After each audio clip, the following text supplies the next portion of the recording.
This is Fabrice with Syllable, and I'm here to talk to you about The Amazing Spider Man Part 1 and Part 2 with Andrew Garfield. You know, I watched both of the films, and I hate to say this, but I wasn't really impressed.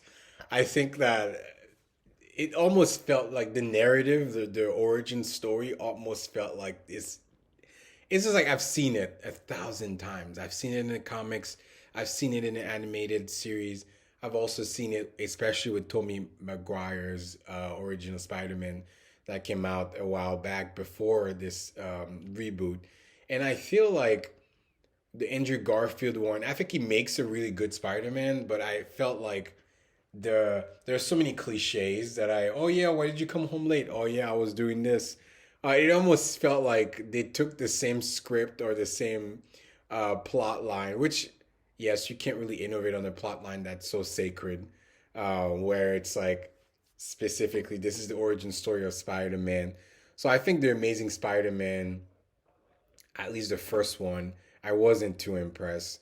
Or how his father died, or how he was having problems at school. He was kind of like the kid that is being beat on, and then he has this superpower, and then now he impresses. I like how they kind of cut to the chase, and the girl that he was after um, immediately knew, and they told each other. I love the dynamics between the police officer that was the girlfriend's father and what they went through.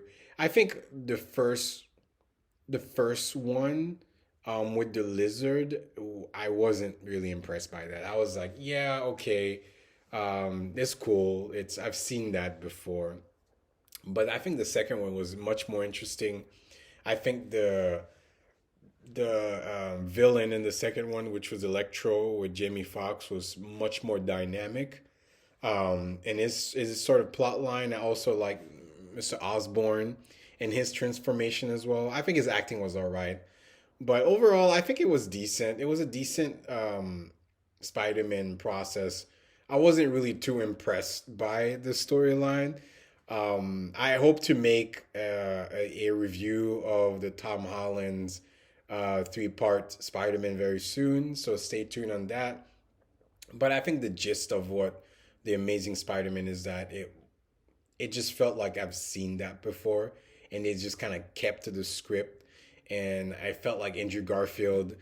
No, nothing against Andrew Garfield, but it just felt like he kind of followed the script. He didn't really take it and made it his own. It was like, okay, this is a world where there's been hundreds of different Spider-Mans or people have attempted or auditioned for this, and I'm just gonna do the bare minimum because this is a franchise and we know it's gonna be successful. Because it has been a few years since the Tobey Maguire Spider-Mans came out, so I don't know.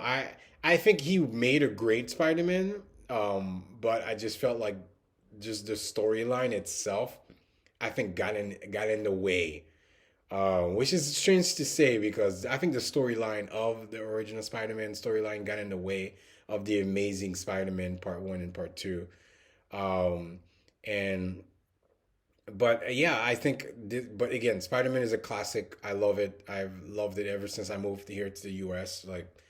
Like I remember, yeah, being in the library, going through and reading some of the comic stuff. I think it's a great storyline, but I think the specific two movies definitely are not my favorite, but they were interesting. I'll leave it at that, and I hope to do more on the Spider-Man saga. So please make sure to like this video, and subscribe to our channel, to the Syllable channel, because you'll be hearing more speakers and guests from sci-fi, fantasy, comics, anime. And yeah, until next time, let's keep nerding out, and I'll see you soon. Peace.